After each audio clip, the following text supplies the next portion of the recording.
Welcome to the Unprofessional Parenting Podcast. My name is Matt. And I'm Lainey. And we are the hosts of the Unprofessional Parenting Podcast. And this is our very first podcast. Yes. Yes. Woo-woo-woo. We made it finally. Yes. I'm feeling pretty good. How you feeling? Honestly, I'm feeling excellent. Great. This has been many, many months in the making in our brains. Maybe even years. Possibly even years. So I'm just really happy that we're here. We have microphones in front of us. We're recording our voices and we're doing it. Yeah, this will end up on the airwaves and podcasts across many platforms. Yeah, which actually, now that you mention it, makes me a little nervous. There's nothing nerve-wracking about it. I think we're fine. The nerve-wracking part is I know that I myself say things that later, whether it be minutes, days, or years, look back on and go, probably shouldn't have said that out loud. So you're like nervous about the cyber paper trail, basically. Exactly. Yeah. And especially we're going to be talking about parenting. We're going to be talking about kids, stories from our family. And I'm like... And from our failures. Correct. Yeah. But I'm like, dang, one day my kids might listen to this and be like, I can't believe you said that out loud. And documented it, you know? I'm sure they'll be fine with it. I think they will. Yeah, we've already asked their permission on most of these things. Yeah. Just kidding. But they're also like adolescents, so can they really give permission for this stuff? No, you know? we are their guardians, so we have final say, I believe, is how that works. Right. Okay, well, let's talk a little bit about this podcast, kind of how we thought it out and how we came to wanting to do this and what we're trying to convey by hosting a podcast like this. Mm-hmm. You want to start? No, you want to start. Oh, okay. You're right. I do. Yeah. So we have thought about this podcast for a really long time because we have such an unconventional way of having become parents. We really aren't the traditional. I guess when you talk about the American dream, that's more talking about like getting rich and famous. But like we're just not your typical family. Right. We're pretty untraditional in a lot of ways. We have a unique story. Yeah. So we are a foster family, a licensed foster family that then turned into unexpectedly an adoptive family. Pretty quickly. Yep. And as of now, the recording of this episode, we have no biological children. So we're raising 3 children that are not biologically related to us.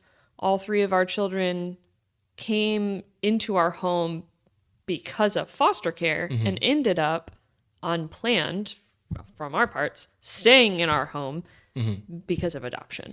Right. The purpose of foster care, when you get into it, is not for adoption purposes. They teach you that in any training to prepare you for foster care. Is the goal of foster care is reunification with biological family.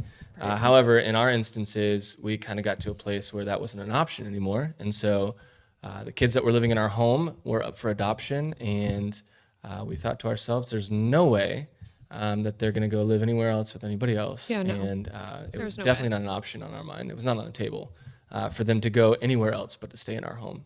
Right. Because we love them, right? Right. Were you convincing yourself of that? I'm just kidding. We love our kids. Yeah. We love our kids. No, we love our kids very, very deeply. Yeah, and they're each unique, and they each bring their own set of just different upbringing and emotional states and things of that nature to the table. And so it's been a wild ride trying to figure out on-the-fly parenting. And the whole purpose of this podcast, again, is that there is no such thing as a professional parent. Absolutely not. Yeah, you can read as many books as you want. You can read as many blogs as you want, listen to as many podcasts as you want. But I don't think that you will ever get to a place where you are a professional. Right, but except Yeah. there is one instance, and probably only one, in which you can be considered a certified professional parent. What is it? We are certified professional parents. I don't know if you remember this. Yes, I do. But when we went through our licensing classes, there's like, I'm going to get this number wrong, 40 hours of training or something that we had to go through. We're licensed through the state of Florida. So there's a lot of training, a lot of classes that we have to sit through before we can become foster parents. Riveting content. It is, I mean, actually, I enjoy it. Yeah. I like learning about trauma and all that stuff, but I know I'm a unique person. I was crying the whole time. Yeah, So, right. It's a tear jerker of a class for sure. But anyway, so at the end of this, they give you a certificate. They like present you with a certificate, and it's not a certificate that says congrats, you're a licensed foster parent.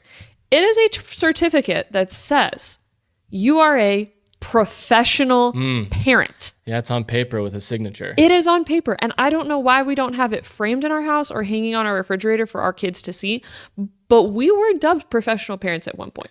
I think there's a difference between reminding our kids verbally that we are professional parents versus letting them see it every single. Maybe we should print copies of it and just put it around the house so they can be reminded of how lucky they are to have us as parents. The luckiest kids in the world. I'm just kidding.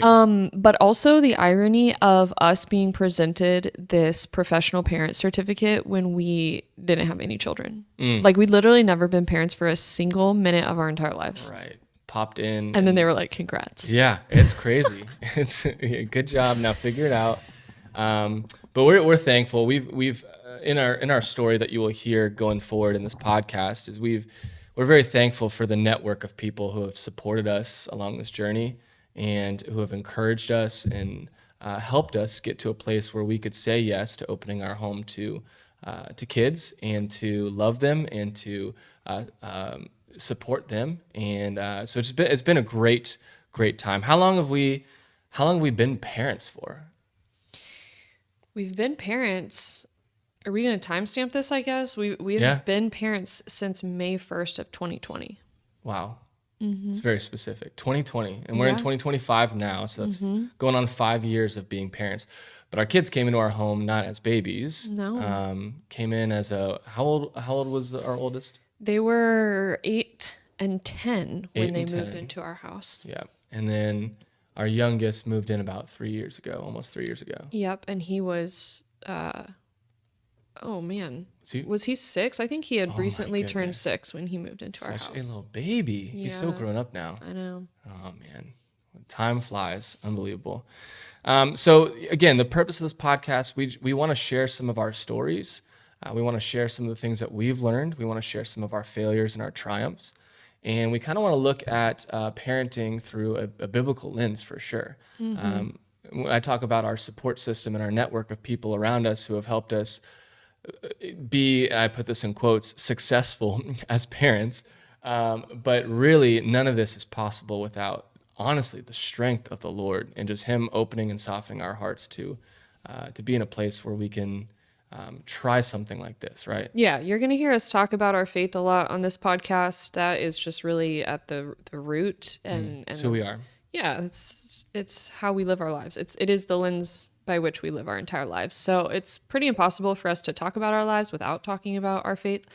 So we're going to be talking about that. We're also going to be talking about just unprofessional parenting in general. Like how do we do this? There is no, people say this all the time. There is no textbook for this. There's not. Like you can read a ton of books. Right. You can do all the research in the world, but when your teenager is yelling at you for something and giving you like a nasty attitude because you just dared to ask her to put a sweatshirt on when it was 30 degrees outside, like there's just not a book that tells you exactly what to do in those situations for the best outcome. Right. So we're going to be talking about what it's like being a parent. And I don't want this to come across as an advice channel. Like we're not here. Probably not. We're not here giving advice. No. We're not qualified to give advice. Hence the unprofessional part. Maybe on some things. Some things we can, right? Just from experience. Right. So maybe we can talk about our backgrounds a little bit. So if there is any wisdom that can be gleaned from whatever we record into these microphones, it will be because of our backgrounds. So go ahead, Matt, with yours. Kick us off. What is your actual professional background? So currently, I am serving as a student pastor at our church, and I've been in student ministry for 10 plus years now, with a church beforehand and the one that I've been employed at for about 10 years. And so I hang out with students 6th through 12th grade, and again, that doesn't make me a professional of teenagers at all.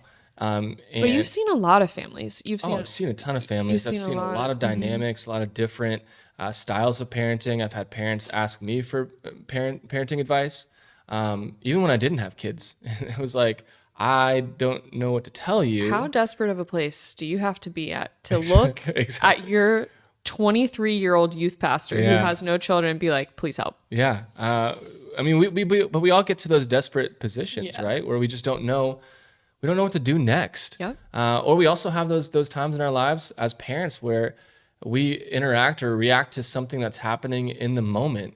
And then you sit back later on, like an hour later, and you're debriefing in your mind of how that situation just played out. And you're like, man, I should have done something way different than what happened there, right? Oh, yeah. You ever had one of those moments? No, I haven't personally, but I can imagine what it's like to regret something. Okay.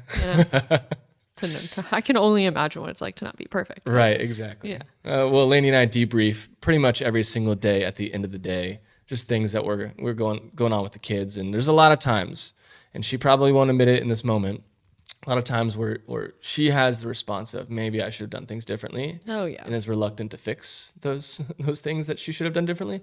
And same with me. I think I'm a little bit more apt to pop into and jump into an apology and things of that nature and repair things a little bit quicker. Yeah. I don't know. Yeah, I would say so. Probably personality wise, you're better at reflecting on those things. Okay.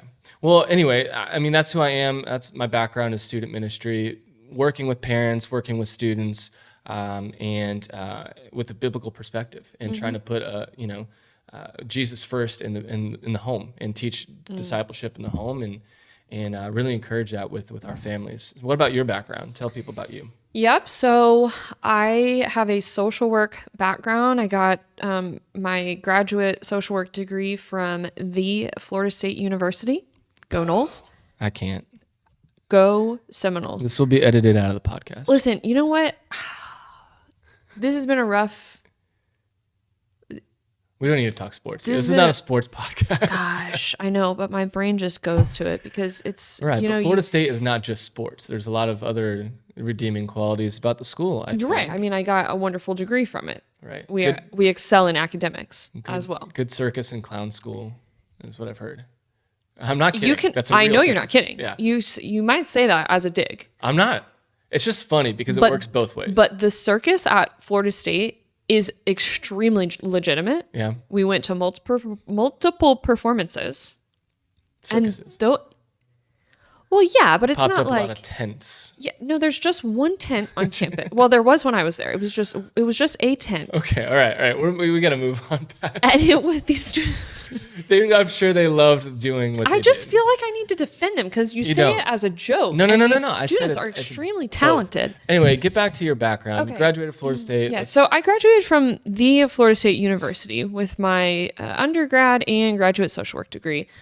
I decided when I was, I guess it was when I was in grad school, the opportunity was presented to me to start studying more intensely child abuse and family violence, which sounds like something I would want to stay very far away from because it's sad. I know, but I'm intrigued by these topics and how to help people in these situations. So I decided to take the opportunity, and I got to do like an internship and all that stuff.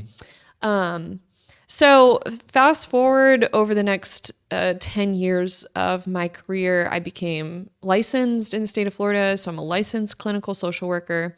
I've provided counseling and therapy to children who have extreme trauma backgrounds, children in the foster care system, adopted children that are trying to learn attachment, and all the stuff that just comes with growing up in environments that are traumatizing.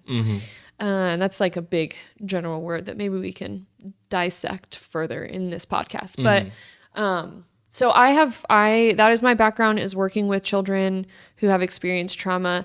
And I think that is what led us to foster care initially, maybe. I think this was probably my idea, as most things are. Some things are. Some things. You know, most ridiculous things that we do are Yeah. my idea. Anything outlandish that our family does, probably the brainchild of Lainey. Yeah, like, is this going to be really difficult? Is it going to stress us out?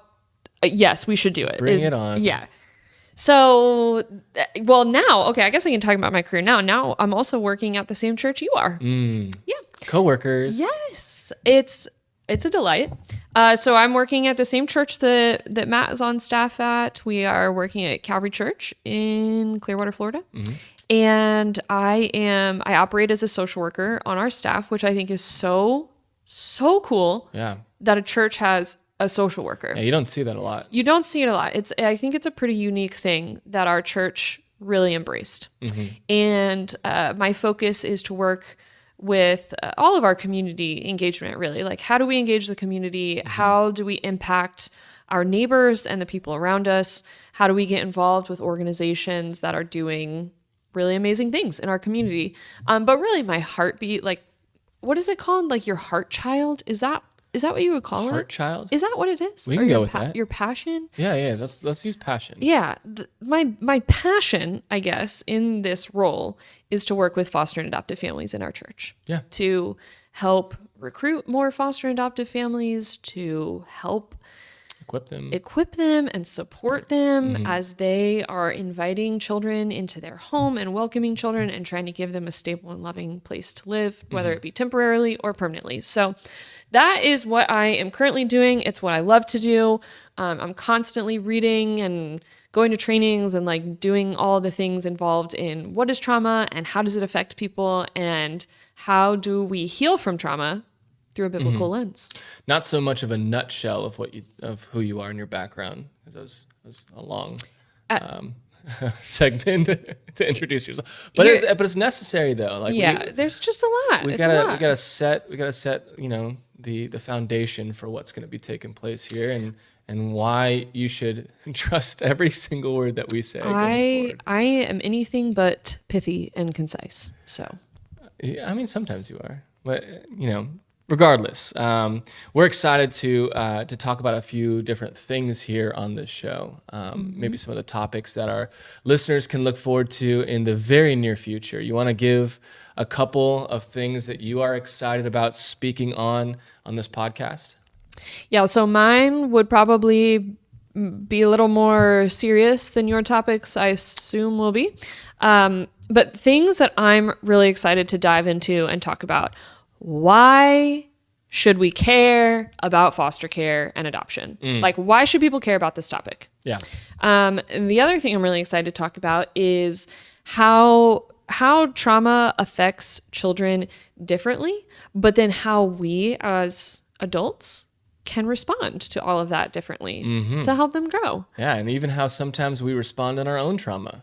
Oh, is that what you're excited to talk about? No. I was just adding on to what your excitement. Yeah, I mean, our trauma and our life experiences and how we were raised inform how we respond to 100%. other people's. 100%. Yeah, for sure. I very much so agree with that. Yeah, my topics are a little bit more happy-go-lucky, things that are, gonna maybe they'll just be segments of the show. Maybe that's what we'll do is we'll just make them different segments of things that we want to talk about to make sure it's just not so serious. No, we're not gonna be buzzkills here. Parenting is hilarious. Sometimes. It is. It's so funny. As much as it is frustrating sometimes, and so rewarding, and so just full of joy. It's also funny, and we like to laugh, and we like to have a good time, and so maybe that will be my expertise in this, if you will, because I know that I am the funniest person. That Okay, this competition thing. So what is a topic like specifically that you're like, man, I really wanted to cover this in the future? A funny topic, or just whatever, yeah. Any topic whatsoever. Yeah. Well, one thing maybe I would want to include as a segment is things that we've experienced as parents that we don't know how to respond to. Whether I will give an example, and this is a story of our son, and So I got home one day and my wife told me that our neighbor had come over and had explained to us that our son had a lighter, one of those little stick lighters to maybe light candles or barbecues with, outside, and he was holding it up and lighting and trying to light our propane tank next to our house, which is probably 50 plus gallons of propane on fire. Yeah. And so obviously there's so many lessons to teach there. There's so many things to inform your son on of like how, if this were to catch fire, our house would explode and you would probably no longer be here. And, but also at the same time, how does a 8-year-old even come up with the idea to take a stick lighter outside and try to light a propane tank? What is the thought process there? Because I want to know what's going on in his brain. I don't think he even knows what's going on in his brain. He might not. And that's funny to me. Like stories like that are just like so outlandish and wild. And you're like, there's no like literature on an instance like this, right? No. There's nothing to prepare you for a conversation like this. It's those things that you're like, I wish that my kids would obviously understand, but it's an explicit lesson you have to teach them at the same time. And it is, there's so many of those. Oh yeah. So I can't wait to dive into some stuff like that and talk about those things. And also just parenting mistakes that we've made. Things that, again, that we look back and we're like, man, should have handled that a little bit differently. And then we can look back and we can laugh at it, you know? Yeah. Because if you don't laugh, then you'll just cry. You will cry and you'll think, you know, man, I've made some huge mistakes. And I did tell you once before that there's a statistic out there that says that 90% of the entire FaceTime that you will have with your student happens between the ages of birth and 18. So the rest of the 10% happens after they're 18 years old for the rest of life. Wow. That is a very scary statistic for me because, you know, we got kids hopping into our home that are close to 18. Like our oldest is 3 years away. Yeah, she was 50% of the way there when we met her. This is what I'm saying. And so we're missing a lot of that communication, a lot of that teaching, a lot of that influence, a lot of that life with her.